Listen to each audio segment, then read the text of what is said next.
అసలు విపరీతమైన ఆగ్రహంతో ఉంది. అంత చేటు అవినీతి జరిగిపోతుంది అప్పుడే.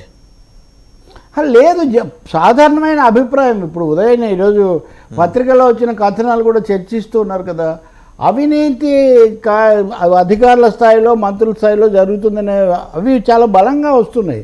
ఆఖరికి చంద్రబాబు నాయుడు గారు కూడా నేను రిపోర్టులు తెప్పించుకున్నాను, నా దగ్గర అన్నీ ఉన్నాయి, నేను చర్య తీసుకుంటానని, అలాగే 2 మంత్రుల మీద అవి అసంతృప్తితో ఉన్నారని ఇలాంటివన్నీ వస్తున్నాయి. సిపిఎం వాళ్ళు మన రాష్ట్ర కమిటీ జరిగినప్పుడు అవినీతి చాలా నిరాఘాటంగా సాగిపోతుంది, ప్రభుత్వం మారిందనే కానీ పద్ధతుల్లో కానీ దీంట్లో ఏమీ మార్పు రాలేదు అనే మాట వాళ్ళు చెప్పారు. ఇంకా రాజకీయ విమర్శలు చేశారు. ఇప్పుడు ఉదాహరణకు మీరు ఢిల్లీ వెళ్ళి ప్రధానిని కలిసి ఆ మెట్టలు పెట్టేటటువంటి దానికి ముక్కు ఖనిజం ఏమైనా అడుగుతారు, కానీ విశాఖ ముక్కు గురించి మీరు ఎందుకు అడగలేదు? ఇలాంటి కొన్ని కారణాలు. మూడోది విజన్ 2020 అన్నదాన్ని వాళ్ళు అప్పుడు బలంగా వ్యతిరేకించారు. విద్యుత్ శక్తి ఇప్పుడు మీరు 3వ విజన్ అండి ఇది. విజన్ మధ్యలో 2020 ఇది కాక ఇంకోటి వచ్చింది, 2029 విజన్ వచ్చింది. మీరు విజన్లు చేసుకుంటూ ఆ విజన్లో ఫలితాలు చెప్పుకుంటే ఏంటిది అని. కాబట్టి తీవ్ర స్థాయిలో వాళ్ళు రాజకీయ విమర్శ ప్రధానంగా, కానీ అవినీతి అంశాలు మటుకు చాలామంది చర్చిస్తున్నారు. ఈనాడులో, ఆంధ్రజ్యోతిలో లాంటి పత్రికల్లో కూడా ఈవెన్ అనుకూల ముద్ర ఉన్న వాటిలో కూడా వస్తున్నాయి. వీటి మీద నిజానికి 2-3 యాంగిల్స్ ఉన్నాయి దీంట్లో చెప్పాలంటే. ఒక సెక్షన్ ఏమో లోకేష్ను టార్గెట్గా చేసి లోకేష్ వల్ల ఇవన్నీ జరుగుతున్నాయని చెప్తున్నారు కొంతమంది. ఎవరు అంటే సీనియర్లు చాలామంది అసంతృప్తిగా ఉన్నారు, పదవులు రావట్లేదు, వాళ్ళ పేర్లన్నీ ఉన్నాయి. సో ఈ సీనియర్లు ఏంటి, బాబు గారి కంటే కూడా లోకేష్ ఎక్కువగా చేస్తున్నారు. కాబట్టి రెండో వైపున పవన్ కళ్యాణ్ వర్సెస్ లోకేష్ అనేది ఒకటి నడుస్తూ ఉన్నప్పుడు లోకేష్ ప్రాధాన్యత తగ్గించేశారని వీళ్ళు అంటుంటే తగ్గించడానికి వీలుగా, కాబట్టి మల్టిపుల్ దీంతో ఈ ఆరోపణలు ఒకవైపు, వీటిని లోకేష్తో ముడిపెట్టడం ఒకవైపు అన్నది ఏపీలో జరుగుతుంది. సిపిఎం చెప్పిన దానికి ఇది కారణం కాదు, అంటే మీరు అన్నారు కాబట్టి ఆ సందర్భంలో నేను చెప్తాను. ఇంకోటి కూడా, ఇప్పుడు పవన్ కళ్యాణ్ గారు మొన్న కడప వెళ్ళారు, ఆ ఎంపీడీఓను జవహర్ బాబును ఇది చేశారని మీరు గుర్తు చేసుకోండి. హోంమంత్రి స్పందించడం దీని మీద పవన్ కళ్యాణ్ గారు ఇదివరకు విమర్శ, ఇది మూడోసారి. ఒకసారి ఆ బయట చూద్దామండి, చూడండి పవన్ కళ్యాణ్ గారు కడపలో మాట్లాడండి బయట. ఐపీఎస్ అధికారి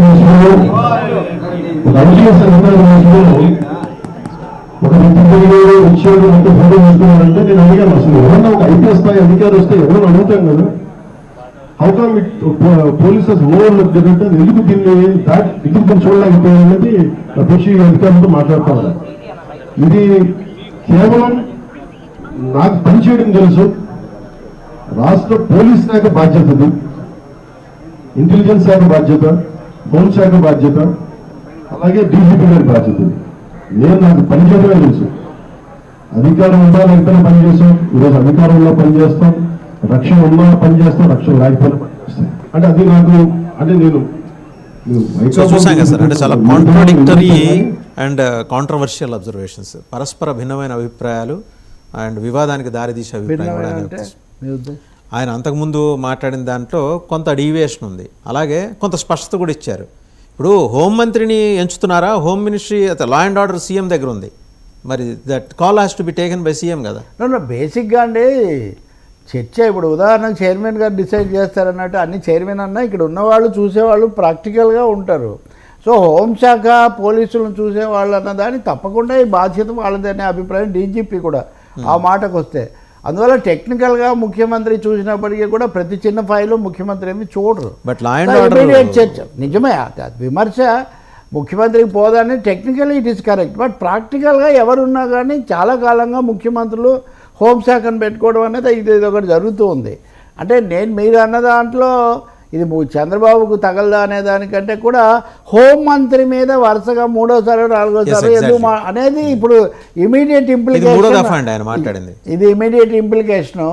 4వది ఈ సందర్భంలోనే మా తిరుపతి మిత్రులు చెప్తున్నారు, హతీరామ్ మఠం ఆ భూములను స్వాధీనం చేసుకోవడం కోసం అక్కడ అధికారిని బట్టలు ఇప్పించి మరీ నడిపించారు. వీళ్ళే కూటమి నాయకులే, ఇక్కడే ఏమో వైసీపీ వాళ్ళు.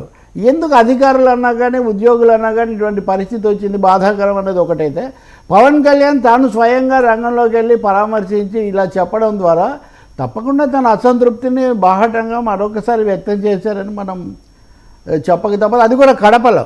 అంతకుముందు కూడా ఆయన విద్యాశాఖ సమీక్ష అప్పుడు కూడా అక్కడికే వెళ్ళారు. సో ఒకటి పవన్ కడప మీద ఫోకస్ పెడుతున్నారన్న ఫ్యాక్ట్ ఒకటైతే, రెండవది హోంశాఖ అనేది ఉండాల్సినంత పదునుగా కరుకుగా ఉండడం లేదు. అధికారులు అదే ఆయన అబ్జర్వేషన్ ఇస్తున్నారు పదే పదే. అదే ఆయన అబ్జర్వేషన్ మాత్రమేనా జనరల్గా అంటే మీకుండే ఫీడ్బ్యాక్ ఏంటి? జరుగుతున్నాయి కదా, ఈరోజు కూడా ఘటనలు ఉన్నాయి, చాలా ఘటనలు వరుసగా జరుగుతున్నాయి. ఇదేదో రాజకీయంగా ప్రభుత్వాలు మారడం అని కాదు, నేరాల పెరుగుదల ఇదంతా కూడా మనకు కనిపిస్తుంది. అందువల్ల హోంశాఖలో మరీ ముఖ్యంగా మహిళలు, దళితులు, వాళ్ళ మీద అత్యాచారాలు వీటికి సంబంధించి ఇంకా పటిష్టం చేయాల్సిన అవసరం ఉంది. అంతేందుకు నేను ఒకటి చెప్తాను, కొన్నిసార్లు మిస్ అయిపోతుంటాము. నిన్న కాదు మొన్న తాడిపత్రి చైర్మన్ జేసీ దివాకర్ రెడ్డి ప్రకటించాడు ఏమని, ఫ్లై యాష్ బూడిద అనేది అదానీ ఫ్యాక్టరీకి తీసిపోవాలి, ఈ లారీలు మీ లారీలు కాదు నా లారీలో తీసిపోవాలని ఆయన గొడవ. ఎవరికి? బీజేపీ ఆదినారాయణ రెడ్డికి ఈయనకు. ఇది పంచాయతీ కాదండి, దీన్ని ఏమంటారు? ఇదే వైసీపీలో జరిగితే లేదా ఇంకో పార్టీలో జరిగితే మనం ఏమంటాం? దీన్ని చంద్రబాబు నాయుడు స్వయంగా ముఖ్యమంత్రి వాళ్ళని పిలిపిస్తే కూడా దివాకర్ రెడ్డి పోలా, ఆదినారాయణ వెళ్ళి ఆయన మాట్లాడాడు. ఆయన 3 పార్టీలు చూశాడు కాబట్టి.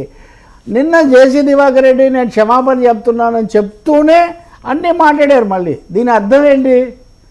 ఇది శాంతి భద్రతల సమస్య కదా. నా లారీలు నాకు 120 లారీలు ఉన్నాయి, లేదా ఇన్ని బస్సులు ఉన్నాయి, ఇవన్నీ చెప్పుకుంటూ. కాబట్టి వ్యాపార యుద్ధాలు, మాఫియా యుద్ధాలు కొనసాగుతున్నాయి. ఇంకా అందులో రెండో మాట ఏమీ లేదు. ఈ అసంతృప్తి చెందిన వాళ్ళు కూడా అటువంటి వాళ్ళే, మేము ఎప్పటి నుంచో నమ్మకంగా ఉన్నాము, మమ్మల్ని ఏమో పట్టించుకోవట్లేదు, పదవులు ఇవ్వట్లేదు, వేరే పార్టీల నుంచి వచ్చిన వాళ్ళని ఇలా చెప్పచ్చు. మదర్ వే రౌండ్ ఏపీలో అవినీతి అరాచక వ్యవహారాల మీద కుండబద్దలు కొట్టిన తెలకపల్లి. మీరు హెడ్డింగ్ పెట్టదలుచుకుంటే అది మీ ఇష్టం, కానీ ఇంకా 6 నెలలే కదా జరిగింది. బట్ అవి కొనసాగుతున్నాయని ఒక తీవ్రమైన అసంతృప్తి ఒకటి ఉంది. ఈ విషయంలో పాలక పార్టీలోనే, కూటమిలోనే ఒకరినొకరు అనుకుంటున్నారు. మూడవది స్వయంగా ముఖ్యమంత్రి జోక్యం చేసుకోవాల్సిన స్థాయికి తగాదాలు, వివాదాలు చేరుతున్నాయి. నాలుగోది ఇప్పుడు పవన్ కళ్యాణ్ అన్నారంటే మరి ఏ కారణం వల్ల వాళ్ళు ఉపేక్షిస్తున్నారు? ఇంకా చివరిది చెప్తాను, ఆయనే గబ్బర్ సింగ్ వేషాలు 2 సార్లు వేశారు, సర్దార్ గబ్బర్ సింగ్. ఆయన దీనిలోకి ఒక ఫేక్ ఆఫీసర్ ఎలా రాగలిగాడు? మీరు ఊహిస్తారు అసలు? గతంలో ఎప్పుడైనా జరిగాయి? ఇది శాంతి భద్రతల సమస్య కాదా? ఇందులో ఏదైనా చిన్న ఇది జరిగి ఉంటే రాష్ట్రం ఎట్లాంటి పరిస్థితులు మనము చూసి ఉండేవాళ్ళం. అంటే ఒక ఉప ముఖ్యమంత్రి, అందులో కూడా ఆకర్షణీయమైన సినీ నేపథ్యం ఉన్న ఉప ముఖ్యమంత్రి, అంత ఆ బలంలోకి ఒక నకిలీ పోలీస్ అధికారి ఐఏఎస్ అనుకుంటూ వస్తే వాడికి సెల్యూట్ కొట్టి తిప్పినంత దాన్ని అలక్ష్యం అంటామా, అసమర్థత అంటామా, అప్రమత్తత లోపం అంటామా, అజాగ్రత్త అంటామా, ఏదో ఒకటి అనలేదా? ఇందులో ఏదన్నా కానీ దాన్ని రాజకీయం ఆపాదిస్తే మనం ఏం చేయలేము దానికి. కాబట్టి ఇవన్నీ కూడా అస్తవ్యస్త పరిస్థితి అని మటుకు నేను తప్పకుండా చెప్పగలుగుతాను.